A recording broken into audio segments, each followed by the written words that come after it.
할렐루야. 각 처소에서 예배드리는 우리 믿음의 가족들에게 세상이 주는 것과 비교할 수 없는 하나님의 평안과 소망이 넘치기를 축복합니다. 하나님의 사랑의 가장 큰 증거는 무엇입니까?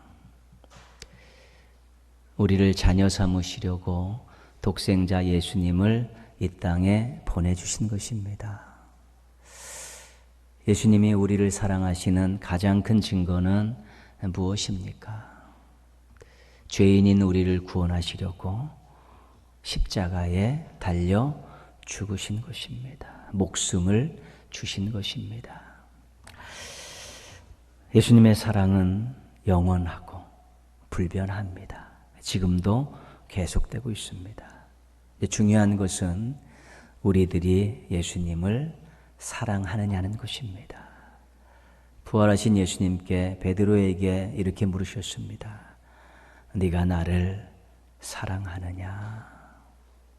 오늘 예수님께서 우리 마음을 알고 싶어 하십니다. 이 질문에 대한 대답을 듣고 싶어 하십니다. 나의 참 친구라는 우리 복음성과 같이 부르시면서 친구 되신 예수님에 대한 사랑의 고백과 결단을 또 드리시기를 바랍니다. 함께 부르시겠습니다.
제 컴퓨터로 들을 때는 이렇게 안 빨랐는데 교회에다 걸으니까 굉장히 빨라졌네요.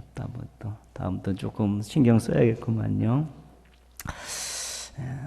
친구 되신 예수님을 평생 사랑하겠다는 이 결단을 꼭 실천하며 사시기를 바랍니다.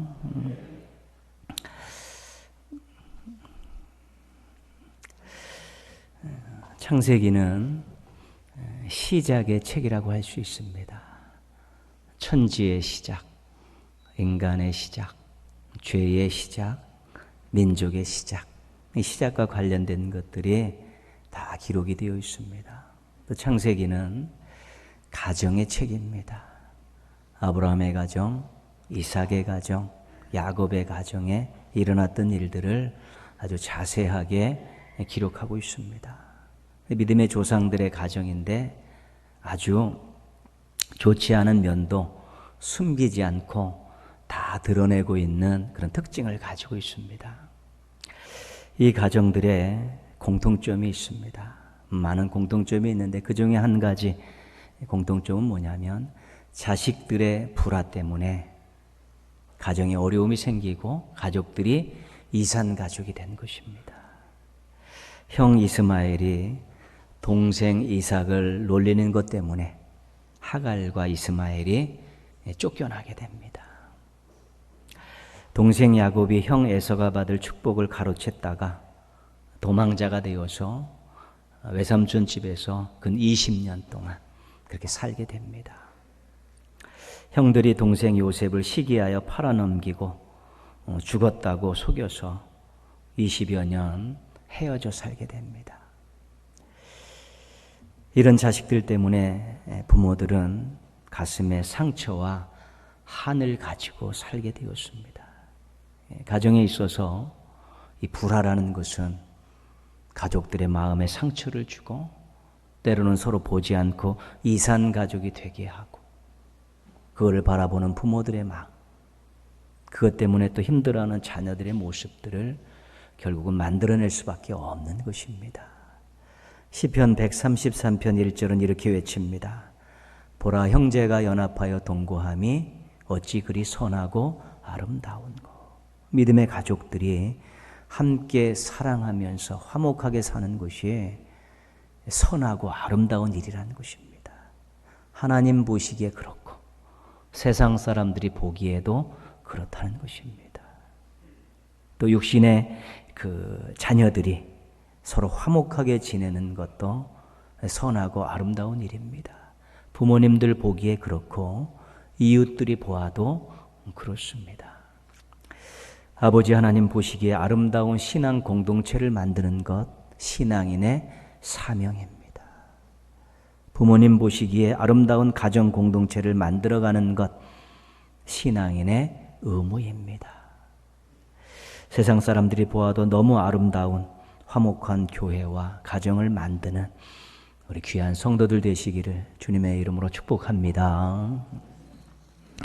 오늘 말씀은 야곱의 가정에서 있었던 아름다운 일입니다. 이 아름다운 이야기가 생겨나기 전에, 오래전에 불행한 일이 먼저 있었습니다. 야곱 가정의 불행은 아버지 야곱의 편애에서부터 시작이 됐습니다. 4명의 아내 중 가장 사랑했던 아내 라헬, 그 라헬의 소생이었던 요셉을 아주 특별하게 사랑했습니다. 채색옷을 입히고 특별 대우를 했습니다. 그래서 형들이 요셉을 시기하기 시작합니다. 요셉도 이 불행에 일조했습니다. 꿈을 꾸고 나서 부모와 형들이 자기에게 다 절하고 자기가 최고로 높아진다고 우쭐대한 것이죠. 그래서 형들이 꼴보기 싫어했습니다. 마음에 미움이 생기고 미움이 커져서 나중에는 죽이고 싶은 마음까지 이르렀습니다. 기회가 왔는데 차마 죽이지 못하고 애굽으로 가는 미디안 상인에게 은 20을 받고 팔아넘깁니다. 그 채색옷에는 수염소 피를 묻혀가지고 아버지에게는 요셉이 짐승에게 잡혀 죽었다고 거짓말을 하게 됩니다. 이 일로 인해서 가정이 굉장히 힘든 시간들을 보냅니다. 야곱은 귀한 아들을 잃은 것 때문에 평생 가슴에 상처와 한을 안고 살게 되었습니다. 형들은 동생을 팔아먹은 죄책감에, 아버지를 속인 죄책감에서 실은 늘 불안하게 살 수밖에 없었던 것이고, 요셉은 애굽에 팔려가서 죽도록 고생하는 일들이 있었던 것입니다. 그런 일들이 야곱의 가정 안에 오래전에 있었습니다. 22년이 흘렀습니다. 22년이 흘러서 형들과 요셉이 만났습니다. 애굽에서. 그때 요셉은 애굽의 총리가 되어 있었고, 형들은 이방 땅에서 온 양식을 구하러 온 가난한 백성들이었습니다. 높은 자리에 앉은 요셉과 무릎 꿇고 예를 갖추는 이방 백성으로 만난 것입니다. 높은 자리에서 무릎 꿇고 양식을 구하는 그 형들을 바라보는 요셉의 마음은 어떤 마음이었을까? 자신을 팔아먹은 형들입니다. 자신이 애굽에 와서 근 13년간 죽도록 고생하게 만든 그런 장본인들이 바로 형들이었습니다. 우리가 보통 사람들의 마음으로 생각하면 이런 마음이 들었을 것입니다. 원수는 외나무 다리에서 만난다더니 너희들 죽었어. 뭐 그런 건 아니겠습니까? 복수하겠다는 그런 마음이 들었겠죠. 야곱이 형들을 이제 시험하고 또 놀려먹으려 했는지 모르겠지만 곤란한 상황들을 만들어 갑니다. 정탐꾼이 아니라는 것을 확인하기 위해서 시므온을 남겨두고 양식을 가지고 고향 땅에 들어가서 그 막내 아들 오지 않은 베냐민을 데리고 오라. 그러면 너희들이 정탐꾼이 아니라는 것을 인정해 주겠다. 그렇게 제안을 하게 되는 것이죠. 베냐민 데려오지 않으면 양식도 살 수 없고 시므온도 돌려보지 않겠다는 난감한 상황을 만듭니다. 이제는 양식을 가서 가나안 땅에 돌아갔는데 양식이 다 떨어집니다. 결국은 양식 때문에 베냐민을 데리고 다시 애굽에 찾아옵니다. 그런데 이번에는 베냐민의 그 양식 보따리에다가 은잔을 숨겨서 베냐민을 도둑으로 몹니다. 그리고 이 도둑을 자신의 종으로 삼겠다고 요셉이 그렇게 선언을 합니다. 이제는 아주 그냥 형들이 볼 때는 아주 그냥 난감한 상황이 된 것입니다. 요셉이 형들의 반응을 보고 싶었던 것입니다. 오늘 44장 18절에서 34절 이 긴 것이 요셉을 설득하는 유다의 말입니다. 유다가 형들의 대표자가 되어 있죠. 세 번째 아들임에도 불구하고 유다가 형들의 대표자로 나섰죠. 오늘 말씀 33절 말씀 한번 보시고요. 그 전에 앞에 내용은 뭐냐면 유다가 아버지 야곱의 상황에 대해서 쭉 설명하는 것입니다. 오래전에 아버지가 애지중지하던 요셉이라는 아들이 있었는데 죽었습니다. 아버지가 그것 때문에 상심이 크십니다. 지금까지도 한을 품고 살고 있습니다. 그런데 그 동생 베냐민을 데리고 가지 않으면 우리 아버지는 죽습니다. 그렇게 상황 설명을 하고 그 다음에 33절을 이야기하죠. 오늘 유다의 핵심 말입니다. 33절 같이 읽겠습니다. 이제 주의 종으로 그 아이를 대신하여 머물러 있어 내 주의 종이 되게 하시고 그 아이는 그의 형제들과 함께 올려 보내소서. 그렇지 않으면 자신이 베냐민을 대신해서 애굽의 종으로 남겠다는 것입니다. 여기서 요셉이 터져버립니다. 눈물이 터졌습니다. 다쳤던 마음이 활짝 열렸습니다. 그리고 자신이 요셉이라고 신분을 밝혔습니다. 요셉이 왜 터졌을까요? 형들이 더 이상 아버지에게 신경 쓰게 하고 아버지를 실망시키는 그런 아들들이 아니었다는 것입니다. 형들이 더 이상 동생을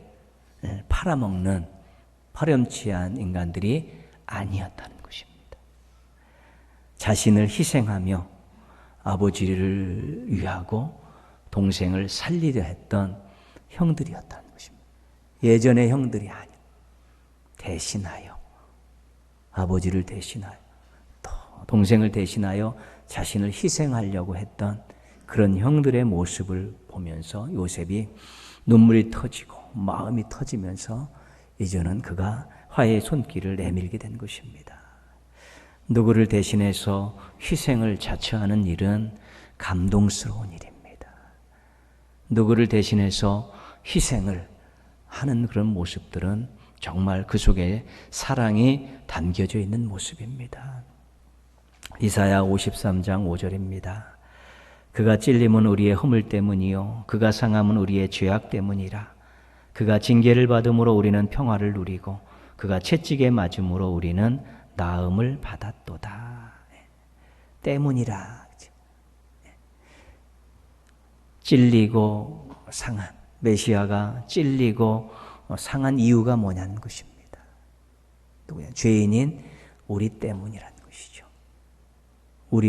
죄인인 우리를 대신해서 찔리고 상했다는 것입니다. 허물 많고 죄악이 가득한 우리를 대신해서 희생하신 분이 메시아라는 것입니다. 이 말씀이 예수님에게 와서 이루어지지 않았습니까? 예수님께서 우리를 구원하시려고 십자가에 달려 죽으셨습니다. 우리가 십자가를 볼 때요, 저 자리는 내가 달려야 될 자리인데 예수님께서 나를 대신해서 달리셨다. 그 우리 고백입니다. 그 십자가는 우리에게 감동이고 십자가를 보면 우리가 예수님을 사랑하지 않을 수 없는 것입니다. 우리를 대신해서 십자가에 달려 죽으신 예수님이십니다. 십자가 사건에 감동이 있으십니까? 십자가에 달려 죽으신 예수님을 사랑하십니까? 요즘 우리 사회를 보면 희생양을 찾기에 급급합니다. 어떤 문제가 있으면 누군가 약점이 있고 허물과 치부 있는 사람들을 찾아서 몰고 가고, 심한 경우에는 허물도 없고 죄도 없는 사람들에게 뒤집어 씌워가지고 희생양을 삼기로 하는 것이죠. 왜냐하면 누군가를 희생시켜야지 자기가 이익이 있기 때문에 그렇습니다. 누군가를 희생시켜야만이 자기 집단이 이익을 얻기 때문에 그렇습니다. 그런 의미에서 저급한 정치는 신앙과는 맞지 않습니다. 그래서 고급스러운 정말 정책을 가지고 정직하게 무언가를 펼쳐가는 정치는 정의의 입장에서 또 나름대로 신앙과 맞는 부분이 있지만, 저급한 정치들, 누군가를 희생양 삼아서 자기 이득을 챙기고 집단의 이익을 챙기는 그런 정치적인 모습들은 신앙과는 전혀 맞지 않습니다. 그래서 웬만한 신앙 가지고는 정치를 하지 않는 게 좋습니다. 왜냐하면 타락하기 때문에 그렇습니다. 나라를 대신해서 국민을 대신하여 희생하는 사람이 있었기 때문에 오늘 이 나라가 있는 것입니다. 그래서 대신하여 지도자들과 대신하여 국민들이 많아져야 나라의 미래가 밝아지는 것입니다. 하나님을 대신하여 교회를 대신하여 성도를 대신하여 희생한 선진들이 있었기 때문에 오늘 한국교회가 있는 것입니다. 그런 대신하여 지도자들과 대신하여 성도들이 많아져야만이 건강한 교회가 많아지고 영향력 있는 교회로 발전할 수 있게 되는 것입니다. 우리를 사랑하시고 우리가 사랑하는 예수님의 이 대신하여 모습을 본받아서 실천함으로 세상 사람들에게 하나님의 사랑과 묵직한 감동을 선물하는 우리 성도들 되기를 바랍니다. 자신들이 22년 전에 팔아먹은 요셉이 살아서 자신들보다 높은 자리에 앉아 있습니다. 자신들의 생사 여탈권을 쥐고 있는 애굽 총리 요셉을 보면서 형들은 어떤 생각이 들었을까요? 간단하지 않습니까? 아이고 이제 우리는 죽었구나. 그럴 수밖에 없습니다. 누구든지. 그런데 요셉은 형들의 생각과는 전혀 다른 생각을 가지고 있었습니다. 5절 말씀입니다. 45장 5절 말씀 같이 읽겠습니다. 당신들이 나를 이곳에 팔았다고 해서 근심하지 마소서. 한탄하지 마소서. 하나님이 생명을 구원하시려고 나를 당신들보다 먼저 보내셨나이다. 아멘. 요셉이 형들을 안정시켰습니다. 자신은 보복할 생각이 전혀 없다는 것을 확인시켜 주었습니다. 해를 당할까 봐 근심할 필요가 없다고 말해 주었고요. 왜 그런 실수를 해서 죽음을 자초했을까라고 한탄하지 않아도 된다고 말해 주었습니다. 형들의 죄책감들, 두려움들을 다 해소시켜 주시는 거죠. 그럼 요셉은 태어날 때부터 성인 군자의 피가 흐르고 있었을까요? 아니면 뭐든지 쉽게 잊어버리는 문외의 사나인가요? 그것도 아니면 수치도 모르고 의지도 박약한 그런 모자란 사람인가요? 요셉은 그런 사람이 아닙니다. 요셉이 이렇게 할 수 있었던 것은 신앙인이기 때문에 그렇습니다. 요셉의 신앙은 분명했습니다. 하나님께서 하셨으니 신앙입니다. 자기가 애굽에 팔려간 것이 겉으로 보기에는 형들이 한 일 같지만 진짜는 하나님께서 하신 일이라는 것입니다. 하나님께서 가족들을 구원하시려고 미리 행하신 일이라는 것입니다. 하나님께서 하셨기 때문에 자신은 이 일에 대해서 가타부타 이야기할 것이 없다는 것입니다. 하나님이 하셨기 때문에 자신은 누구에게 책임을 묻고 처벌을 할 수 있는 권한이 없다는 것입니다.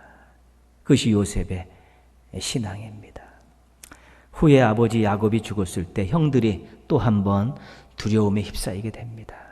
이전에 우리를 용서한 것은 아버지가 살아계셨기 때문에 아버지를 봐서 용서한 것이다. 이제 아버지께서 죽으셨으니까 우리는 진짜 이제 요셉에게 치도건의를 당하게 되었구나. 그때 요셉이 이런 말을 합니다. 창세기 50장 20절 21절 말씀을 제가 읽겠습니다. 당신들은 나를 해하려 하였으나 하나님은 그것을 선으로 바꾸사 오늘과 같이 많은 백성의 생명을 구원하게 하시려 하셨나니 당신들은 두려워하지 마소서. 내가 당신들과 당신들의 자녀를 기드리이다 하고 그들을 간곡한 말로 위로하였더라. 이전 말과 똑같습니다. 하나님이 하셨으니 나는 당신들에게 책임을 묻고 손댈 권한이 없습니다. 그러면서 무슨 얘기를 하냐면 내가 당신들의 자녀들, 조카들을 책임지겠습니다. 하나님께서 나에게 이런 고급스러운 높은 자리를 주셨기 때문에 이 자리를 주신 것은 우리 가정의 모든 식솔들을 잘 돌보라고 주신 것이기 때문에 내가 이제는 우리 조카들을 책임지겠습니다. 하나님이 나에게 이런 높은 자리를 주셨기에 그 일을 하겠습니다라고 오히려 형들에게 더 위로하고 용기를 내고 모든 것을 씻어버릴 수 있는 그런 기회를 주고 있는 것입니다. 하나님께서 하셨으니 신앙은 우리 교리에서는 섭리신앙이라고 말합니다. 섭리신앙. 이 창조와 섭리는 같이 붙들어가는 우리가 이제 조금 있으면 이제 사도신경을 이제 영상으로 여러분들에게 계속 한 주간씩 이제 보내드릴 텐데요. 그때 이제 자세한 말씀은 드리지만 하나님께서 만드신 모든 것을 지금도 주관하고 계시다는 것입니다. 하나님께서 만드신 모든 것들을 창조의 능력을 가지고 지금도 경영하고 계시다는 것입니다. 이 세상에 우연히 일어나는 일은 없고 모두가 다 하나님과 관계된 일이라는 것입니다. 마태복음 10장에 참새 한 마리가 떨어지는 것도 하나님이 허락하시지 않으면 될 수 없다는 그런 의미입니다. 하나님이 하셨으니 이것은 섭리신앙입니다. 이 섭리신앙이 분명하면 인내할 수 있습니다. 하나님이 하신 일인데 나에게 어려움이 있다. 나를 결대로 해되게 하지 않으시기 때문에 인내할 수 있는 것입니다. 이 섭리신앙이 확실하면 감사할 수 있습니다. 나에게 주어진 이 모든 귀한 일들이 하나님께서 주신 일입니다. 하신 일입니다. 주신 것입니다. 감사가 날 수밖에 없는 것이고요. 섭리신앙이 굳건하면 하나님을 의지하게 됩니다. 온 세상을 말씀으로 만드신 하나님께서 이 일 정도, 지금도 나를 사랑하시고 나를 주관하신 하나님께서 이 일 정도 쉽게 해결해 주시지 않겠느냐 의지할 수 있게 되는 것입니다. 더불어서 이 섭리신앙이 살아있으면 용서하기가 훨씬 쉽습니다.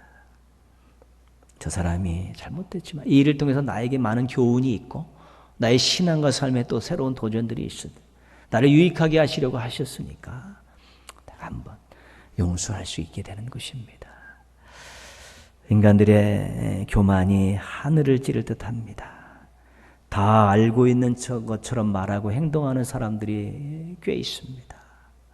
다 할 수 있다라고 거들먹거리는 그런 사람들도 꽤 있습니다. 다 의로운 것처럼 다른 사람을 정죄하고 비판하는 일들, 그런 일들을 쉽게 하는 인생들도 많이 있습니다. 그렇기 때문에 세상이 시끄러운 것입니다. 시끄러운 것입니다. 늘 자기가 다 알고 있고 다 할 수 있고 자기는 의롭다고 생각하기 때문에 시끄러운 것입니다. 그리고 상대방들에 대해서 어떤 가교가 생기지 않습니다. 미움, 다툼, 시기, 질투가 끊임없이 일어나는 것입니다. 그럴 수밖에 없습니다. 섭리신앙을 가지고 있으면 겸손해집니다. 내가 한 일이 아니고 하나님이 하셨기, 내가 모르는 것 하나님 알고 계시고 또 내가 의로운 자 같지만 결국은 하나님 앞에서 죄인이다. 그렇기 때문에 겸손해집니다. 그래서 하나님이 하셨기 때문에 다는 것을 인정하고 하나님의 뜻에 순종하며 살게 되는 것입니다. 요셉이 하나님께 하셨으니 신앙, 이 섭리신앙을 가지고 형들을 품었기 때문에 가정이 화목해진 것입니다. 거기서 또 치고받았으면 야곱은 죽은 목숨입니다. 거기서 치고받았으면 형들은 전부 비참한 인생이 될 수밖에 없었던 것입니다. 하나님이 하신 일이니까. 그리고 형들을 품으면서 가정이 화목하게 된 것입니다. 우리 가정에도 교회에도 이 사회에도 화목과 화평을 위해서 노력하는 사람들이 많이 있어야 됩니다. 믿지 않는 사람들 중에서도 그런 화평을 위해 평화를 위해 일하는 사람들이 얼마나 많은지 모릅니다. 정말 보이지 않는 곳에서 묵묵히 알아주지도 않는데도 자신의 돈을 들여가며 시간을 들여가면서 때로는 왕따를 당하며 괴로움을 당하면서도 이 화목과 화평을 위해서 일하는 사람들이 굉장히 많습니다. 신앙인들이 섭리신앙을 가지고 자기가 속해 있는 공동체에서 정말 진실된 삶을 살아가요. 품는 삶을 살아가게 될 때 화목한 공동체, 화평을 이루는 그런 공동체를 이룰 수 있게 되는 것입니다. 내가 품겠다는데 누가 뭐라고 그러십니까? 내가 낮아지겠다는데 누가 뭐라고 그러십니까? 내가 용서하겠다는데 누가 가타부타 이야기할 것이 뭐겠습니까? 내가 섬기겠다는데 내가 나누겠다는데 누가 뭐라고 그럴 사람이 어디 있습니까? 내가 갖겠다고, 내가 높아지겠다고, 모든 것을 다 주관하겠다고 나서니까 시끄러운 것이지요. 그래서 우리 신앙인들이 섭리신앙을 가지고 이 땅의 모든 일들을 하나님이 하셨다, 하시는 일이고 하나님이 하셨다라는 마음을 가지고 감사함으로 그 뜻을 순종하려는 모습으로 살고 때로는 이 품고 섬기고 나누는 모습으로 살면 가정 공동체도 신앙 공동체도 이 사회도 점점 밝아지고 아름다워지고 화평을 이루는 놀라운 일들이 일어나게 되는 것입니다. 그래서 화평케 하는 자들은 복이 있나니 저희가 하나님의 아들이라 일컬음을 받을 것이라고 산상수훈 8복에서 말씀하고 있는 것입니다. 그것이 우리들이 섭리신앙을 가지고 할 수 있는 화목과 화평을 이루는 가장 귀하고 아름다운 일이기 때문에 그렇습니다. 하나님께서 하셨으니 신앙, 섭리신앙으로 무장하셔서 때로는 의연하고 범사에 감사하고 또 인내하고 용서하는 삶을 사는 그런 멋진 성도들 되셔서 가정과 교회와 사회를 화목하게 하고 화평하게 하는데 디딤돌들 되시기를 주님의 이름으로 축원합니다. 기도하겠습니다.